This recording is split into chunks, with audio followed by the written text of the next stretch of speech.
ఆంధ్రప్రదేశ్ ప్రభుత్వం అంతర్జాతీయ pharmaceuticals, biotech సంస్థలు AstraZeneca, Strand Life Sciences, Cure ఏఐతో అవగాహన ఒప్పందం కుదుర్చుకుంది. ముఖ్యమంత్రి చంద్రబాబు సమక్షంలో అమరావతిలో ఇంటిగ్రేటెడ్ జెనోమిక్ సొల్యూషన్స్ సెంటర్ ఏర్పాటు కోసం ఒప్పందాలు జరిగాయి. దేశంలోనే తొలి ఇంటిగ్రేటెడ్ ప్రెసిషన్ ఆంకాలజీ విధానానికి ఇది దోహదపడనుంది. ఊపిరితిత్తులు, రొమ్ము క్యాన్సర్ రోగులకు అధునాతన జన్యు పరీక్షలు అందుబాటులోకి రానున్నాయి. ప్రజలకు అత్యాధునిక వైద్య సేవలు అందించడమే లక్ష్యమని సీఎం చంద్రబాబు తెలిపారు. ఫార్మా, బయోటెక్నాలజీ రంగాల్లో మరింత పరిశోధనలు జరగాలని సూచించారు.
ఆంధ్రప్రదేశ్ ప్రభుత్వం అంతర్జాతీయ ఫార్మాస్యూటికల్, బయోటెక్ సంస్థలు AstraZeneca, Strand Life Sciences, Cure ఏఐతో అవగాహన ఒప్పందం కుదుర్చుకుంది.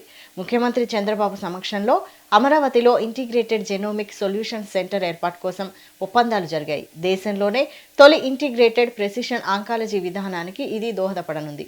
ఊపిరితిత్తులు, రొమ్ము క్యాన్సర్ రోగులకు అధునాతన జన్యు పరీక్షలు అందుబాటులోకి రానున్నాయి. ప్రజలకు అత్యాధునిక వైద్య సేవలు అందించడమే లక్ష్యమని సీఎం చంద్రబాబు తెలిపారు. ఫార్మా, బయోటెక్నాలజీ రంగాల్లో మరింత పరిశోధనలు జరగాలని సూచించారు.